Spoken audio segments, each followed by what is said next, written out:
Welcome to exam निकालो। तो आज हम आधुनिक भारत की ही सीरीज़ में आधुनिक इतिहास जो चल रहा है हमारा आधुनिक भारत का इतिहास, उसमें हमारी सीरीज़ में नेक्स्ट चैप्टर हम डिस्कस करेंगे जो बहुत ज़्यादा इम्पोर्टेंट है, सन 1857 की क्रांति। और ये जो चैप्टर है ये हम 2 पार्ट में डिस्कस करेंगे। ये हमारा पार्ट 1 है, ठीक है, क्योंकि ये थोड़ा लेंदी है और अगर मैं एक ही बार करा देती हूँ तो ये आधे घंटे का या फिर 40 मिनट का हो जाएगा, बहुत ज़्यादा लेंदी हो जाएगा। तो हम इसको देख लेते हैं पार्ट 1 में, ठीक है, और फिर पार्ट 2 में नेक्स्ट हम कल देख लेंगे। और ये बहुत ज़्यादा इम्पॉर्टेंट है क्योंकि हमेशा इससे क्वेश्चंस आते ही आते हैं। तो आज हम देखते हैं इसके बारे में। So let's get started.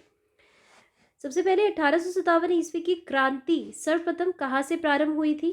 तो ये हुई थी मेरठ से 10 मई 1857 को, ठीक है। सबसे पहले कहाँ से हुई थी? मेरठ से हुई थी। और 10 मई कब? 10 मई 1857 से।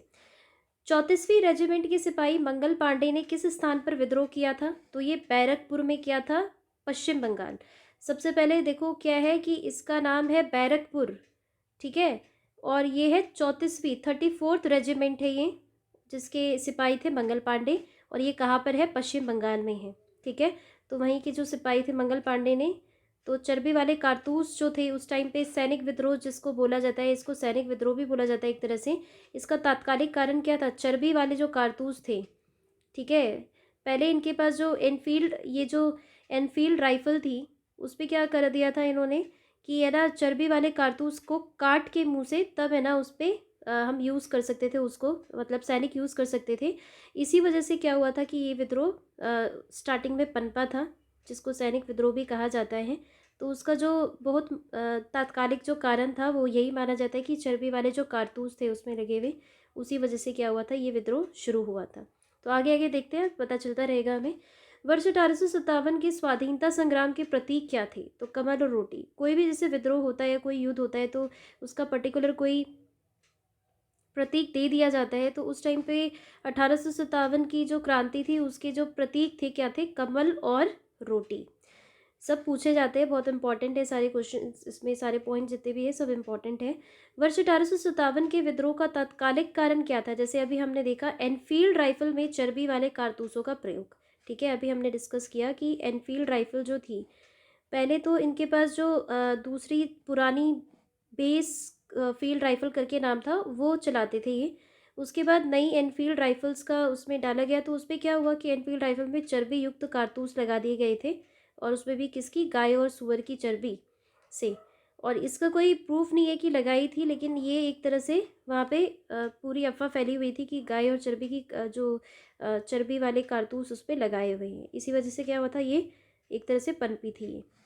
अंग्रेजों की शोषणकारी आर्थिक, राजनीतिक, धार्मिक और प्रशासनिक नीतियों के प्रभावों ने 1857 के विद्रोह को जन्म दिया था।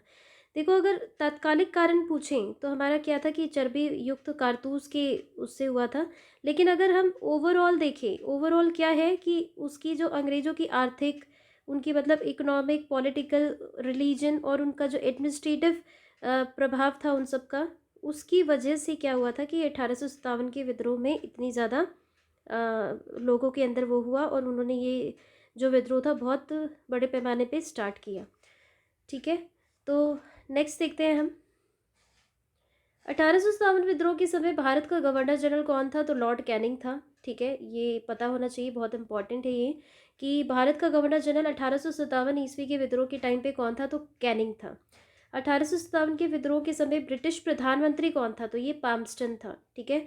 देखो, भारत का गवर्नर जनरल तो लॉर्ड कैनिंग था और ब्रिटिश प्रधानमंत्री उस टाइम पे कौन था? तो पामस्टन था 1857 ईस्वी के टाइम पे।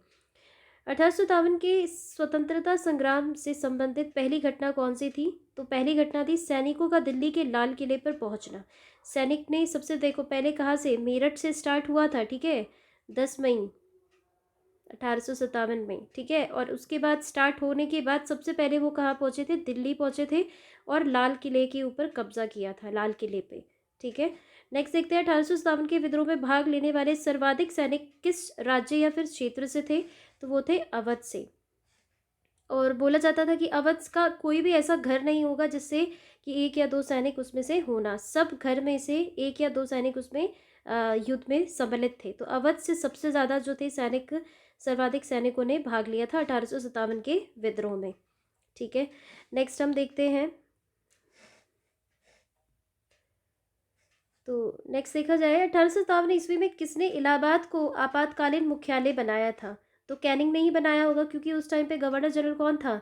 कैनिंग था। तो आपातकालीन मुख्यालय एक तरह से इलाहाबाद को बना दिया था इसने। इलाहाबाद आपका यूपी में है, वहाँ पे क्या किया था इसने? आपातकालीन मुख्यालय बना दिया था इस टाइम पे। ठीक है, केंद्रीय संगठन की कमी तथा सुनियोजित रणनीति के अभाव में 1857 ये जो ईस्वी का विद्रोह जो था असफल रहा।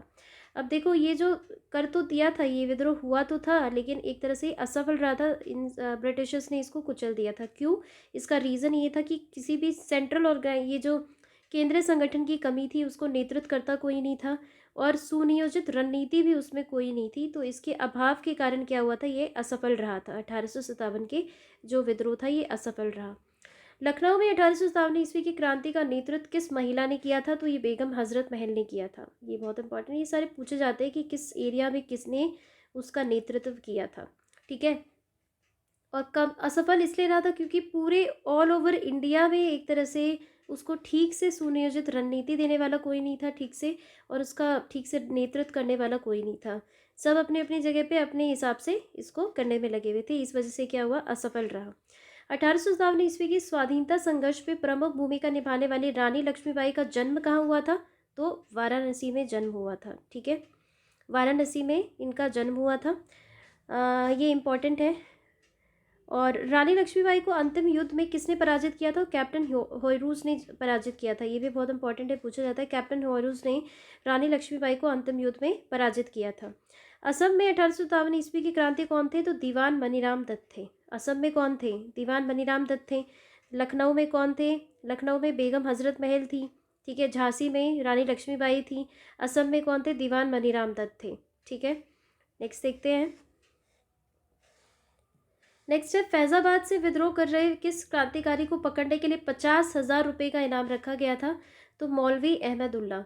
ये बहुत ज़्यादा कट्टर विरोधी थे ब्रिटिशर्स के, और ब्रिटिशर्स ने इनके नाम पे 50,000 रुपये का इनाम रखा था। और 50,000 उस टाइम पे बहुत ज़्यादा, बहुत मतलब एक तरह से बहुत हैवी अमाउंट होता है। आज के ज़माने का अगर हम देखें तो लाखों में होगी ये अमाउंट, या फिर करोड़ों में भी हो सकती है। लेकिन मौलवी अहमदुल्ला उस टाइम पे क्या थे? ब्रिटिशर्स के कट्टर विद्रोही थे। इस वजह से इनके नाम पे 50,000 रुपये का इनाम रखा हुआ था, ताकि कोई अगर इसका नाम बताए तो उसको इनाम देके इसको फिर गिरफ्तार कर लिया जाए। कानपुर से विद्रोह का नेतृत्व कर रहे नाना साहब ने किसे अपना सेनापति नियुक्त किया? तात्या टोपे। रामचंद्र पांडुरंग को किया था। ठीक है, इन्होंने बहुत हेल्प किया था नाना साहब को। तात्या टोपे ने काफ़ी हेल्प किया था, और इनका मूल नाम क्या था? रामचंद्र पांडुरंग था। ठीक है, ये भी कभी कभी पूछा हुआ है क्वेश्चन कि तात्या टोपे का मूल नाम क्या था? रामचंद्र पांडुरंग था। 1857 ईस्वी के विद्रोह के दौरान मुगल बादशाह बहादुर शाह जफर ने किसे अपना सेनापति नियुक्त किया था? तो बख्त खान को किया था। उस टाइम पे भारत में मुगल बादशाह कौन थे? तो ये बादशाह बहादुर शाह जफर थे, और इन्होंने सेनापति किसे नियुक्त किया था? बख्त खान को नियुक्त किया था। तो दिल्ली में एक तरह से कौन कौन नेतृत्व दे रहा था? बहादुर शाह जफर और बख्त खान मिलके दे रहे थे। चलो अब देख लेते हैं इंपॉर्टेंट टेबल जो है ये हमारी, ये बहुत इंपॉर्टेंट है, मोस्ट इंपॉर्टेंट टेबल है। इससे क्वेश्चन हमेशा पूछा ही जाता है। तो 1857 ईस्वी के विद्रोह के प्रमुख केंद्र और उनकी प्रमुख विद्रोही नेता कौन थे? ये देख लेते हैं। सबसे पहले केंद्र है, विद्रोही नेता है, उसकी तिथि यानी कब हुआ था, दिनांक है, और दमनकर्ता उस टाइम पे किस गवर्नर ने उसको ख़त्म किया वहाँ पे। तो दिल्ली में देखें हम, दिल्ली में बहादुर शाह द्वितीय और बख्त खान, इनको बहादुर शाह जफर भी कहते हैं, बहादुर शाह द्वितीय और बख्त खान अभी देखा था, सेना नेतृत्व किया था इन्होंने। ये स्टार्ट हुआ था दिल्ली में 11 मई 1857 को स्टार्ट हुआ था, शुरू हुआ था।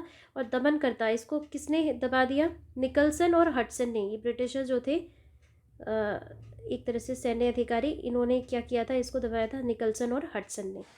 लखनऊ में कौन थे? लखनऊ में बेगम हजरत महल थी, हमने देखा था। और विरजिस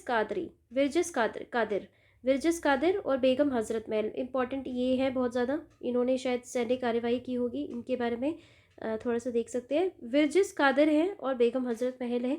और लखनऊ में कब हुआ था? 4 जून 1857 को शुरू हुआ था।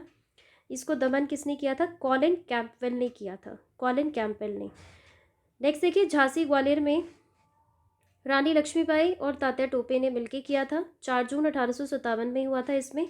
और जनरल हॉयरूज ने, हमने देखा था पहले भी, किसने दमन किया? जनरल हॉयरूज ने।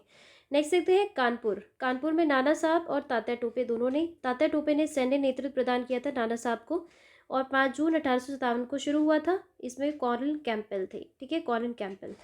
इलाहाबाद में कौन थे? लियाकत अली थे, ठीक है। 6 जून 1857 को शुरुआत हुई थी ये विद्रोह की, और कर्नल नील जो थे इन्होंने दमन किया था। फैज़ाबाद मौलवी अहमदुल्ला, जून 1857, ठीक है, और इसको भी कर्नल नील ने। तो इलाहाबाद फैज़ाबाद को कर्नल नील ने ही किया था दमन। जगदीशपुर की अगर बात करें तो कुंवर सिंह है और अमर सिंह है। 12 जून 1857 को स्टार्ट हुआ था। जगदीशपुर कहाँ पे है? बिहार में है आपका, ठीक है, बिहार में जगदीशपुर, आरा में। और इसको किया था विलियम टेलर और विंसेंट आयर ने दमन किया था, विलियम टेलर और विंसेंट आयर ने। नेक्स्ट देखते हैं, बरेली में खान बहादुर खान थे, जून 1857, और विंसेंट आयर ने ही इसको क्या किया था? दमन किया था, बरेली का। फतेहपुर में कौन थे? अजीमुल्ला, ठीक है, 1857 ईस्वी। जनरल रेनार्ड ने दमन किया था। तो ये टेबल बहुत इंपॉर्टेंट है, इसको कई बार अगर देख के थोड़ा सा याद कर लिया जाए तो इससे एक ना एक क्वेश्चन आना ज़रूर है, ठीक है। तो अब इस पे देखते हैं कि हमने क्या क्या, ये सारे हमने इंपॉर्टेंट जितने भी थे, दिल्ली लखनऊ में सबका देख लिया। दिल्ली में किसने किया था? लखनऊ में झांसी में। दिल्ली में किया था बहादुर शाह द्वितीय बख्त खान ने, लखनऊ में बेगम हजरत महल ने, झांसी में रानी लक्ष्मीबाई तो तात्या टोपे ने, कानपुर में नाना साहब और तात्या टोपे ने, इलाहाबाद में लियाकत अली ने, फैज़ाबाद में मौलवी अहमदुल्ला ने, जगदीशपुर में कुंवर सिंह और अमर सिंह ने, ये दोनों भाई थे, ठीक है। बरेली में खान बहादुर खान और फतेहपुर में अजीमुल्ला। तो हमने ये देख लिया आज, ठीक है। ये एक इंट्रोडक्टरी पार्ट था। नेक्स्ट पार्ट में हम थोड़ा सा ये देख लेंगे, नेक्स्ट पार्ट में थोड़ा सा हम देखेंगे कि ये और आगे क्या क्या हुआ इसमें, थोड़ा सा और है, एक पार्ट और है। जितना आज हमने देखा उतना ही कल होगा पार्ट 2 में। तो कल हम देख लेते हैं इसके बारे में आगे, और तो ये आपका कंप्लीट हो जाएगा। और ये बहुत इंपॉर्टेंट चैप्टर है, इसका मतलब हर एक चीज़ हमें पता होनी चाहिए, ठीक है। तो फिर कल हम डिस्कस करते हैं इसके नेक्स्ट पार्ट को। आज के लिए बस इतना ही, नेक्स्ट पार्ट में हम कल मिलते हैं। Okay, so thank you.